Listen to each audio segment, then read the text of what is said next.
Welcome into an exciting episode of the Scene Project Sports Network. You are here for the first ever Scratch Project.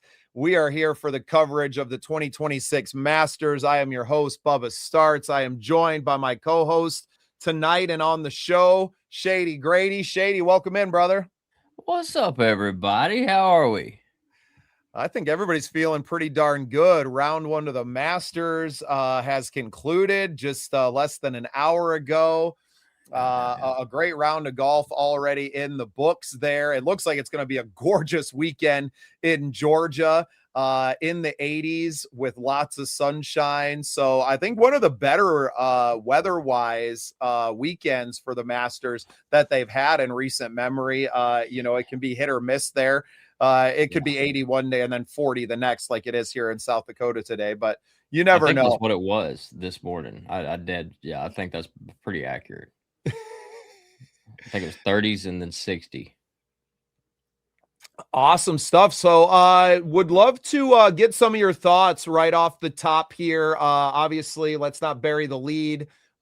Speaking of leads, Yeah. Sam Burns and Rory McElroy grabbing a share of the lead, each at 5 under on the day. We'll go through the rest of the leaderboard and any surprises that may be on there. But what were your thoughts of Sam and Rory's day? I know you had it on at the dealership. Where is Sam Burns? I'm looking at one that doesn't have Sam Burns in there. But anyways, it's all, yeah. Okay, so Rory and Sam came out scorching hot. You know, Rory, for the last, 10 years, has had that kind of monkey on his back, and last year he got it off. So, it was good to see Rory come out hot, and he looked confident.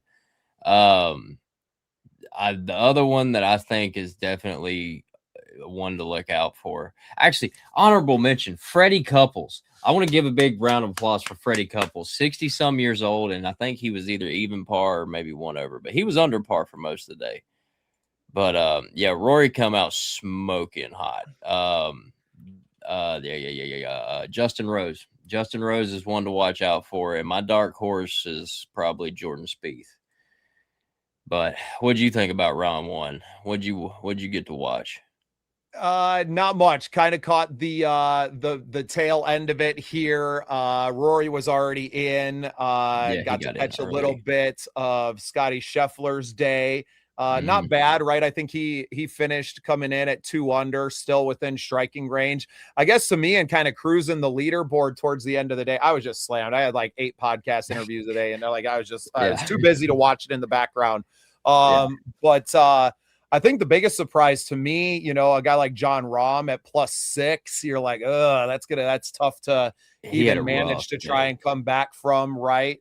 But a lot of guys in striking range, the 5 under, I think, on a day like today is probably a pretty solid number. A lot in at 3 under, right? Yeah. And in that striking range. And I think with the weather being what it's going to be like, the hot and sunny, these greens are going to get fast by Sunday. And I think it's going to become more and more treacherous as we go, especially with the pin locations kind of gradually getting tougher and tougher. So, I got to second that. I was actually just watching the Rory McElroy documentary that they had on Prime right after the round there. Hard not to get emotional watching, right? And I just this weekend, and I didn't even grow up like a huge golf fan, right? And I'm not in the South, but Hollywood. It's hard not to get emotional thinking about it and just everything that it means to everyone. And obviously I've become a bigger and bigger fan of golf as I get older. But I love sport, and I love the emotion of sport. I love the stories inside of that. That's most of the reason why we started the Scene Project Sports Network, right? Is to focus on those stories inside of the games, not so much the action itself, but the storylines.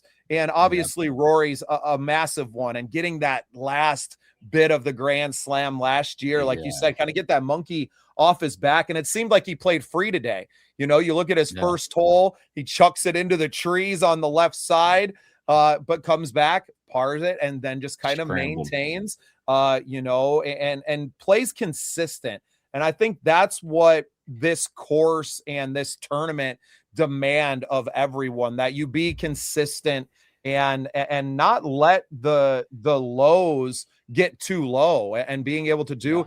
And you mentioned it, Jordan Spieth. No one knows the lows of this course better than Jordan, and not being able to recover, right? So right. I just love this weekend of golf. If you can't get excited for Masters Week, I don't know what you can get excited about. Right. Now, one good storyline, speaking of that, Gary Woodland. So Gary Woodland, for those that don't know, they found a lesion on his brain, and he's been open about it, and he's talked about it through like the past couple months and stuff like that, but it's fairly new.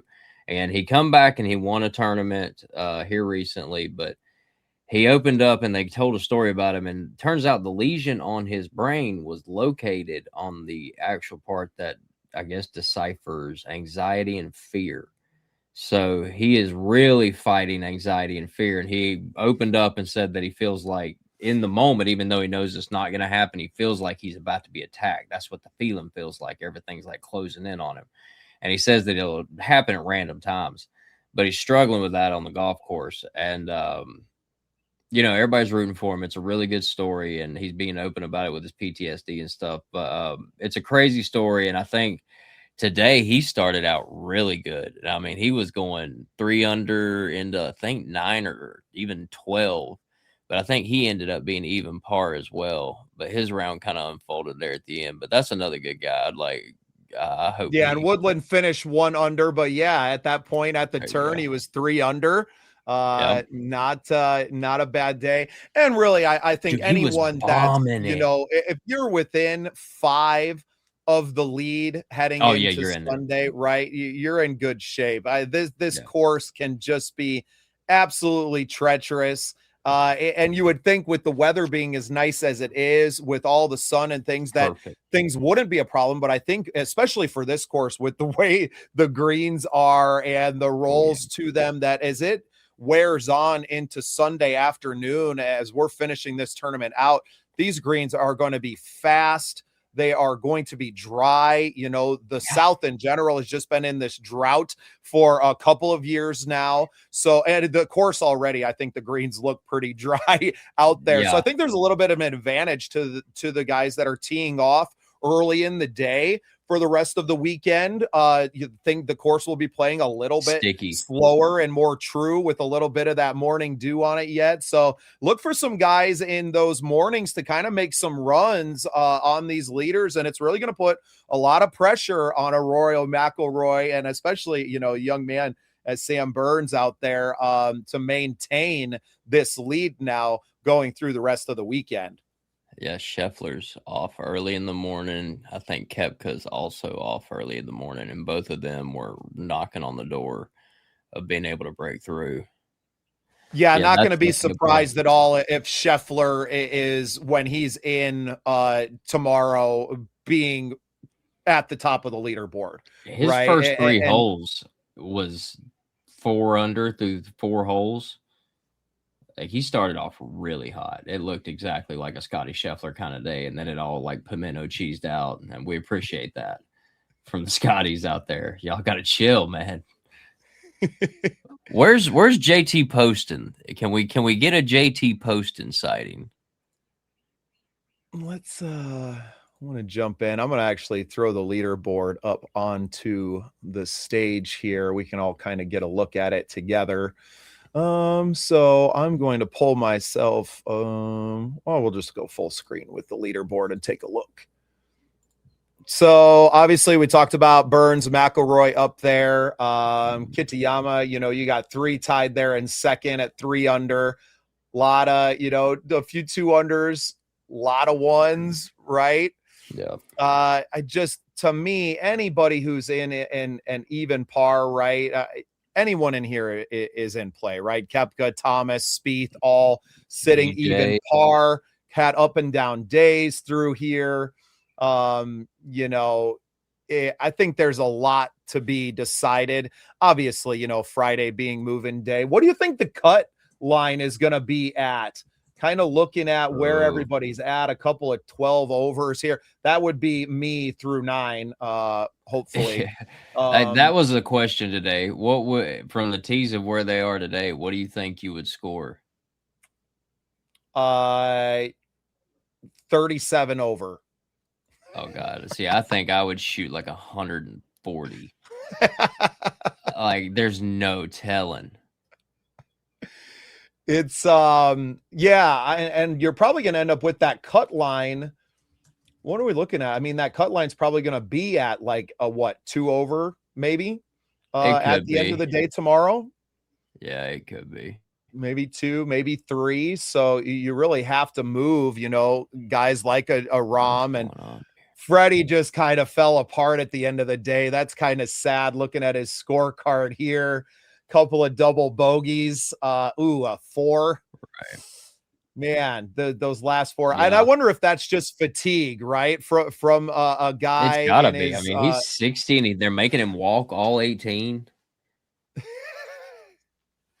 Oh, I hope they never make me walk all 18. I don't know if I ever have. Maybe when I was a kid. I don't ever remember. Yeah, I mean, I must have. No, I definitely walked 9. I don't know if I ever walked a full 18 holes. That's for certain. So we're with you. Shady, who's I picked there was a friend of ours, Pure Golf. They kind of had their little contest they were doing and asked you to pick pick the winner and their score. I picked Rory at -13, kind of as that number to win. What was your pick for a win here? That's not a bad guess. I was gonna go with Tommy Fleetwood at -11. Speaking of Tommy, he was having some fun out on the par 3 day. And that's the thing about this week, right? Is that like, it's so, these guys get to bring their families out and you have the caddy day and you just like, it just such an iconic, not just the round, but the entire week of events that are going on. Tommy was having some fun out there. Yeah, I saw his kid. Yeah, that was a good one. And whose little girl? Bubba Watson's little girl reined one in from the other end of the putting green. I mean, reined that thing in. So that was a good one. No, the par 3 contest is always my favorite because did you see Kevin Hart? I didn't. Oh my God. Okay, so Kevin didn't hit it 100 yards. They put him on, like, I think Kevin was caddying for Bryson DeChambeau. And it's the hole that goes over the water and the green. It's like 170 yards. It's not an easy shot. Kevin hit it about 65 yards into the water and then proceeded to go on ESPN this morning and blame the outfit and said they gave him a kid's large. I don't know if Kevin's getting the invite back. Oh, that's funny. The stars come out. The par 3 is good. There was 4 hole-in-ones. Fleetwood had a hole-in-one. JT had a hole-in-one. Can't remember the other 2. But there was some good action in the par 3.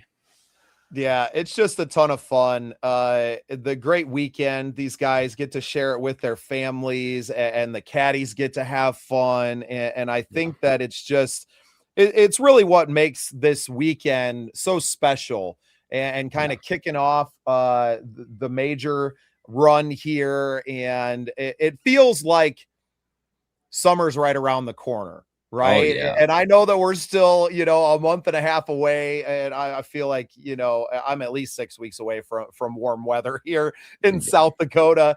But it feels like that change of the season, right? Spring is upon us. You're dreaming about the summer. I don't know how you're not grabbing the clubs and swinging them in the backyard all weekend. And it's just an amazing time and such a beautiful tradition.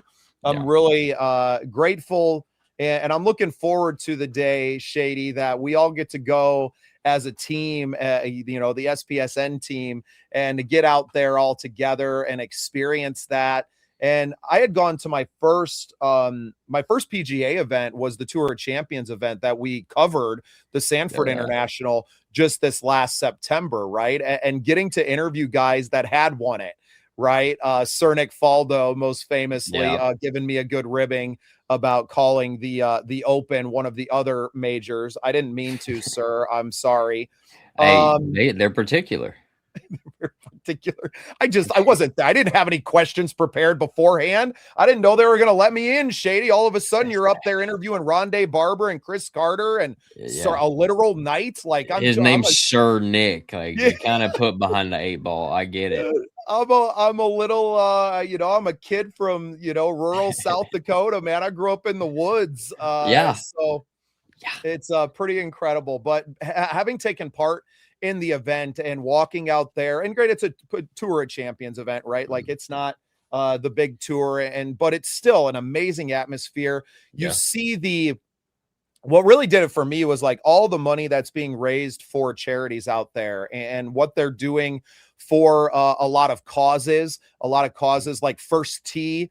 I got to meet the president of our South Dakota chapter, everything that they're doing to get kids out on the golf course. And to me, that's what it was like. Okay, we want to do more golf events, right? We want to do more of this stuff. We want to be involved. Yeah, getting to, interview the greats is amazing, but I had just as much fun interviewing all the people that were out there supporting really incredible causes. And I'm sure that these other PGA events are no different.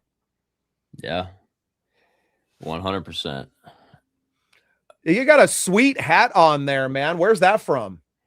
Oh, this is Skunk'd. The brand stinks, so your game doesn't have to. No, I don't think that's the slogan. Skunk'd has turned out to be my favorite brand out of all the apparel. I don't care what you want to call it, clothing, merch. They have high quality stuff. You sent me the stuff that they sent you, and I have fallen in love with this stuff because it is lightweight. It is very easy. You can wash it. It doesn't shrink. It's good stuff. Yeah. Look good, even if your game stinks. That's it. There you go.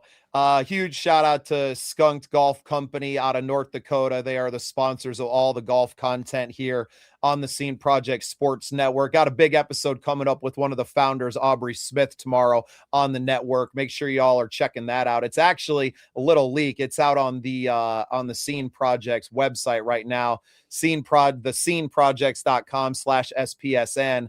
Got it up there streaming for you already. I think I'm going to make a habit of that, of putting out some interviews early on the website and moving away from some of our social media. We love YouTube. We love being able to put content out here and have that, but we're also trying to increase the value of our own brand and raising the vibration of ourselves. So make sure you're checking everything out over there and go get you some Skunk'd. Go to skunkedgc.com. Check them out. I love what they got. Yeah. And a big reason why it is, built like that, like you said, is that these are all North Dakota boys that are all oil riggers, man. They all work in the oil fields. There's some big guys. So you need something that stretches a little bit with you, breathes a little bit, and it doesn't disappoint. No, it's great stuff. Skunk'd is A+, 5 stars. This is good stuff. I put it up there with Oakley. Love it. Yeah, Callaway's got nothing on this. Yeah. Unless they want to be a sponsor. Yeah. Hold on my head. Well, I saw you posted a video on your YouTube channel today out there practicing. You got yourself a golf coach. Shout out to the local golf course that you're getting to hit them at. Yeah, good old good Silver Creek there. Luckily, I have a golf course nearby. But yeah, that over the last 2 weeks, been making moves with Shady Golf. So, as an athlete, like I can't half anything. You know what I'm saying? Whether you're good or bad, it doesn't matter. It's about how much work you put into it. That's what's going to determine the result.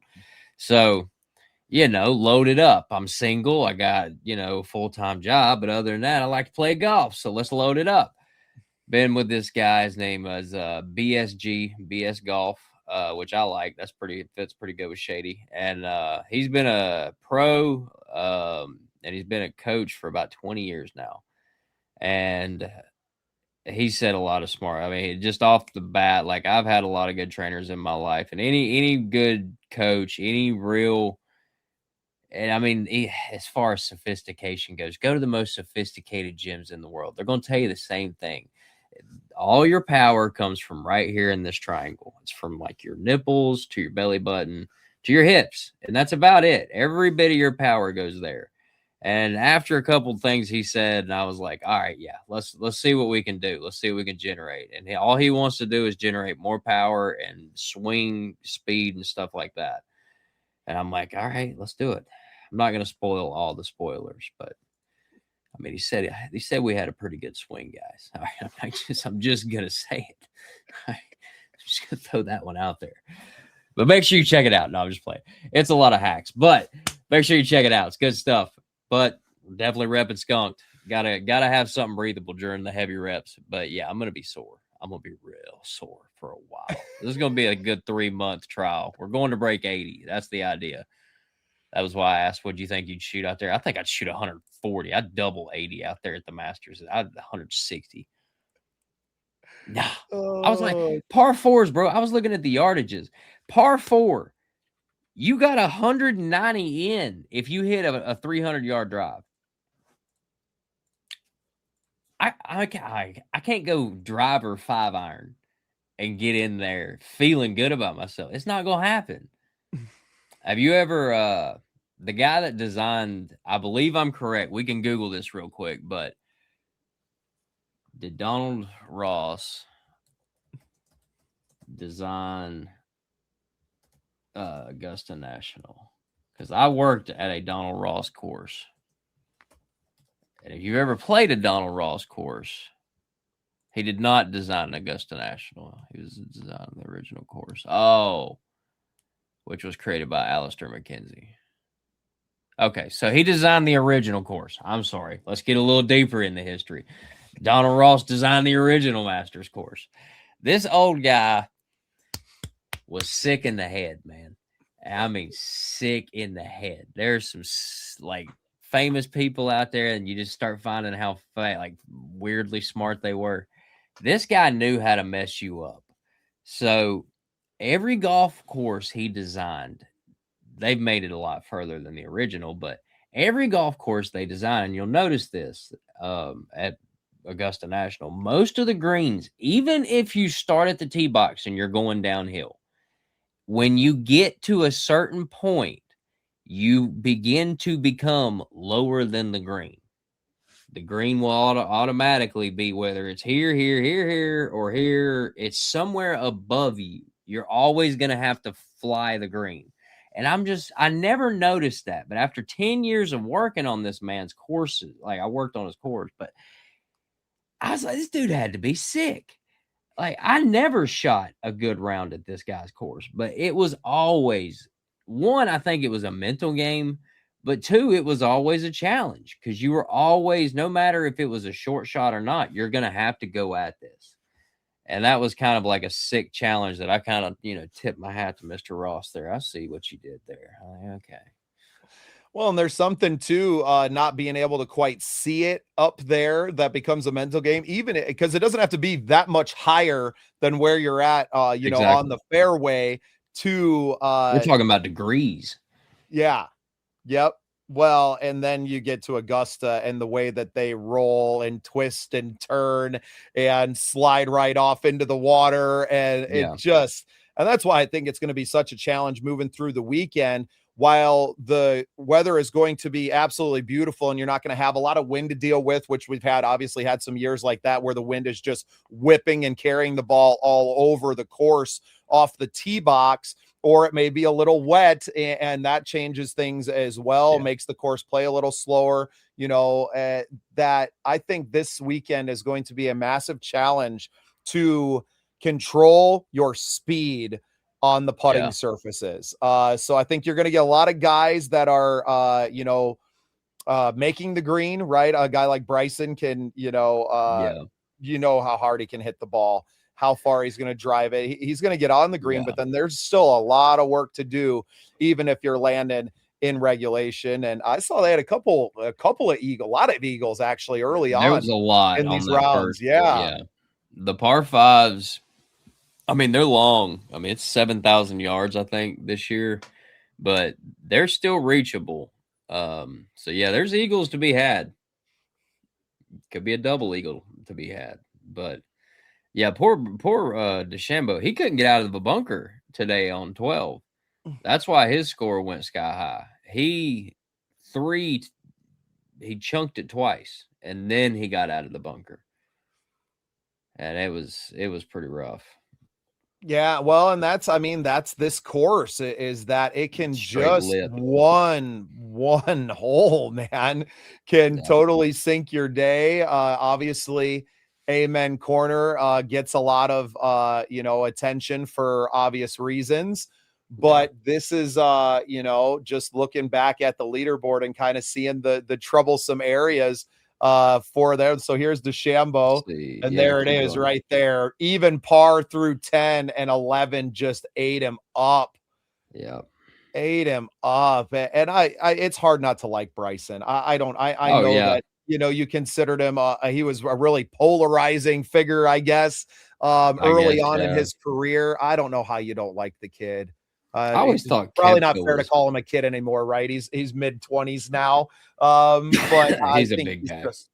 What he's doing for the game with the YouTube stuff, I think is really awesome, and just being real. And I think it's really opening up the rest of the league. But yeah, look at a couple of Sammy Burns had a nice eagle on 2 today. Patrick Reed. Scheffler had an eagle on 2. So yeah, a lot of guys playing well early. It's been the maintaining that as you move through the day and that consistency.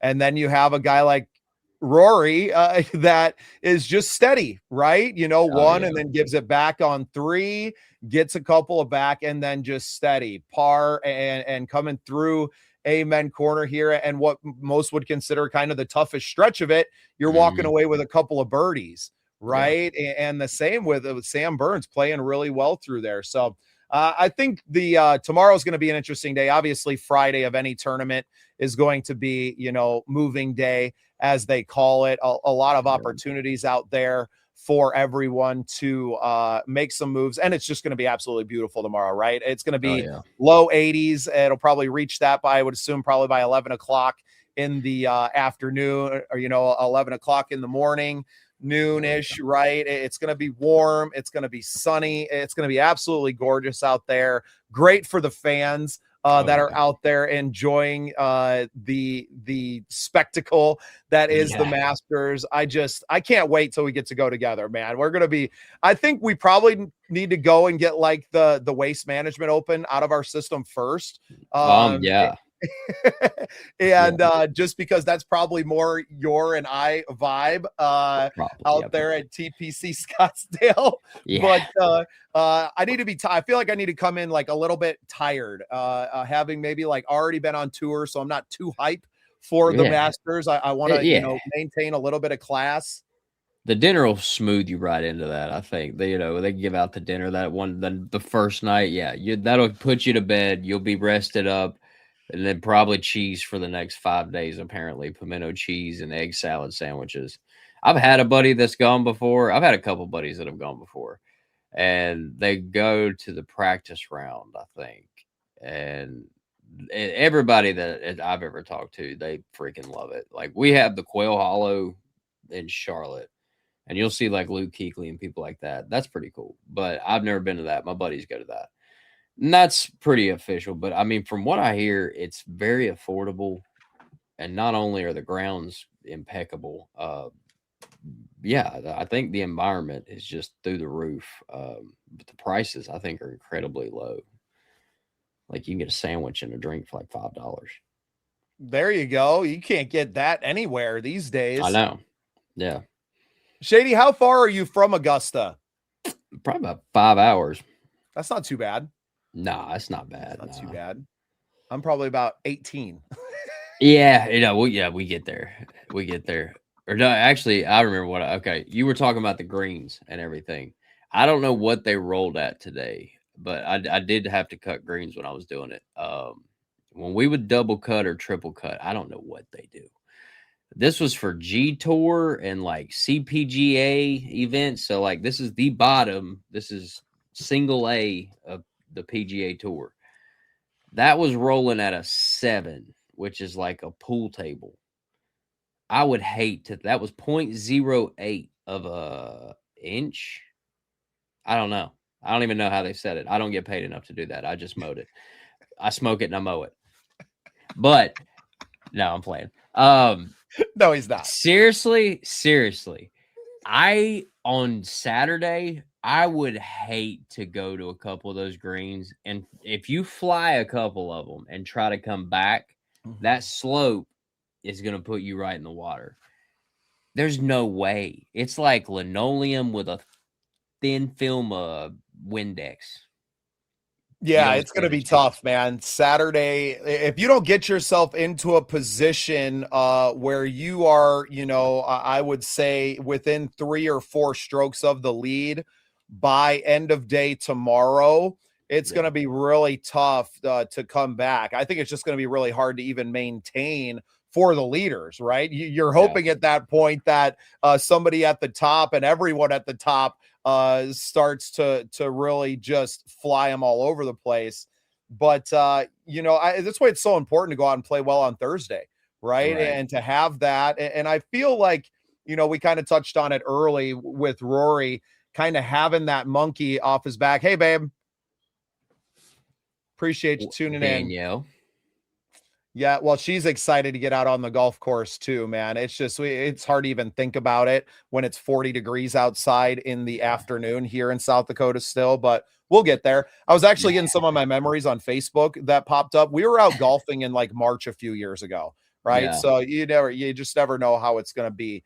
But yeah, back to Rory, that I feel like with that pressure off now, he's probably playing the best golf of his life, right? Like you are now, you've completed that Grand Slam. There's no more questions about it. You've become one of the greatest ambassadors of the PGA still. For all intents and purposes, Rory is the man in the PGA right now. You are the biggest ambassador with so many of the top golfers going over to live and playing in that, in that tour now. And I don't think that it's killing the game of golf whatsoever. I think it's opening the door for a new generation of golfers. But there's and having talked to quite a few guys that have been on the tour now, and which we're gonna have some really awesome interviews for you guys coming down the pipeline here. A lot of PGA professionals that I've talked to, but it's a stressful job. Right. And we're going to get a little taste of that even here with our, co-host and friend. Shout out to Lance Christensen Jr. out there winning tournaments with his team in the collegiate level in the last 2 weeks. So we're really proud of him. But, his dream is to, whether it's this year or next, to get into Q school and to get on that Corn Ferry and to rise that. But the amount of money that it costs, not just in travel, but everything else to get there, the coaches and everything that you're paying out of pocket to have a chance at making money. And if you don't finish, you don't get paid. Right. And I think that stress, it's hard for guys that are sitting in that bottom half of the tour. It makes it that much harder. Right. To think about, especially if you're the breadwinner of your family, right? Not that these, like, the kids are going to starve at home or something, but still you're trying to provide for your family out there. And granted, you're playing a game, but in a game such as golf, where nerves are everything, which makes the Gary Woodland story even more incredible, right? That he's even out there playing. I would have already shat myself. That when you add more stress onto that, it just becomes even harder task for you, and to go out every single weekend and have to perform. It's very unique in that, right? Because other guys, and you obviously with your history in baseball, even if once you get out of the minor leagues, and the minor leagues can be a grind, I know, for a lot of guys trying to get out of there because you're not making a lot of money. But once you make it to that majors and you've signed your major league contract, you're pretty well set, right? And in the NFL, if you just make it to the practice squad, you're making six figures, right? Yeah. So you're doing very well for yourself at that point. You probably got the NFL insurance. You're pretty well taken care of. PGA Tour players don't have a lot of that security. So it's definitely a unique sport and a unique batch of athletes that are out here competing every single weekend. Yeah. That's actually one of the sports I didn't get to study as much as I wish I would have in sport management, but golf, like, I guess, I mean, you really are like a 1099. You are just yourself. But yeah, I talked to a couple of people like BS, like the coach that I was talking about, Blair. He was a pro, but he, had to get his PGA associate, had to go through all that. And his son is, I think, on either was qualifying for Korn Ferry or is on the Korn Ferry. But yeah, it's very similar, man. Depending on where you finish, how much you're making month to month, you're already forking out to enter into the event, which is a huge amount. Yeah, I don't even want to guess how much that is. But, you're taking a loss a lot of times if you don't win. So thank God, fingers crossed for sponsors. Yeah, well, and that's the name of the game, right? And that's why when we, started talking to Lance about having him on the show and bringing him in to do on some of these, it was with that in mind. Now, obviously, we kind of have to let him get through and finish his collegiate career out, and we don't want to distract him now away from the job at hand. But a big part of what we want to do with our, coverage and having him on the show is to help him grow that profile. So when he steps out, into the run, it's a reason that he has the Driven brand and is sharing his story now ahead of all of this is to set himself up to have those sponsorship talks and offering more than just, hey, I'm on the tour, come and support me in this journey. It's like, well, you're getting, this social media play, you're getting the network play. And we really hope to be a big part of his career. I mean, that's kind of why I was so adamant about having him around and as part of the SPSN family, because I want to be along for this ride, right? I'm never going to make the tour, right? No, yeah. No, it's not happening. I can't even win a local tournament. So never this have. is my opportunity to kind of ride along on his coattails and, be there. And if we can put some cameras on it and capture that story, then what an opportunity for guys like you and I who are never going to sniff anything like that. You had your chance, buddy. You couldn't make the move. Who else would you rather have saying coming down the 17th green today after shooting immaculate 72? We hope you shoot a 72. You say on the front nine? We made it that far? I ran out of balls after the third hole. Oh man, I'm so excited. I feel like this is and especially because of where I live, right, in the upper Midwest, that I'm not even thinking about golf until the Masters tournament, right? Like until Masters week have I even sniffed it, because it's usually, I mean, we had snow on the car the other day. Yeah. Hard to think about going out and hitting balls on the course when there's snow flying. But man, I was very grateful to get out when I was on tour, get out into Burnett, Texas. We didn't get an opportunity to hit some balls together, unfortunately, this time, but looking forward to doing it in the future. I have to see how much it cost us to fly you out and to take part in the Skunk'd Golf Classic. 100%. Happening June 27th. Obviously, another shout out to our guys with the Skunk'd Golf Company and everything that they're doing. Big charity golf tournament up there in Minot, North Dakota. See, they don't unthaw until June. So that's why the tournament was, close to the 4th of July weekend as it could get. That's crazy, though. That makes sense. But yeah, I mean, that is north. That's wild. Yeah, I mean, they're practically Canada. But then all summer it's, 95 degrees and they don't get as humid up there as we like. I'm pretty close to the Missouri River and we're in corn corn and soybean country, farm country. So you get that corn sweats, man. Yeah. And it is, it gets sticky here in southeastern South Dakota, but makes for great golfing weather, makes for a lot of fun. We love spending time on the course, as I know you do as well. Looking forward to some great tournaments this year. Looking forward to watching the rest of this tournament. I got a little bit more slack schedule the next 3 days, so I'll be able to watch a little bit more of it in the background as I'm working away here in the lab, and it's going to be a great weekend. I think there's still a lot of amazing golf to be played. You can't take your eyes off Scotty Scheffler. The guy's too good. Obviously Rory in the lead here. Young man, Sam Burns making a run. I love a Cinderella story, and who doesn't? That's the beauty of this tournament. No, 100%. I was going to say Shane Lowry scaring me right now.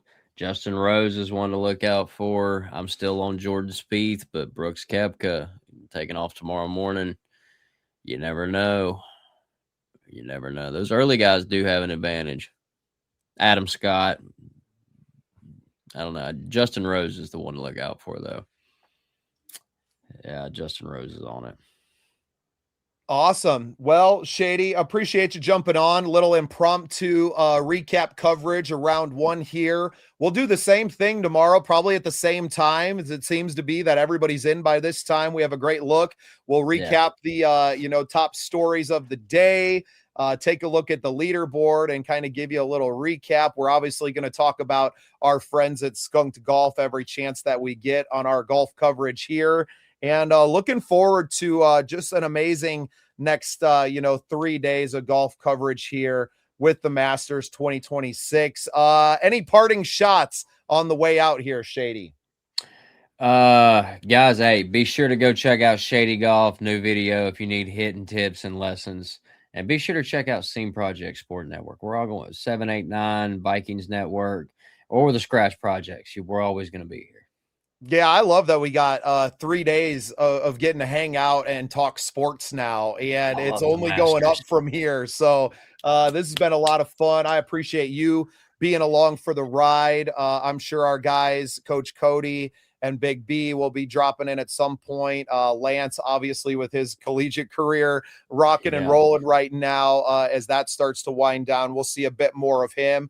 And looking for some crossover episodes with Shady and SPSN on giving you some tips to help you improve your game as well. You already know that we can help you look good, even if your game stinks, with our friends at Skunk'd Golf Company. I'm Bubba Starts for Shady, Grady.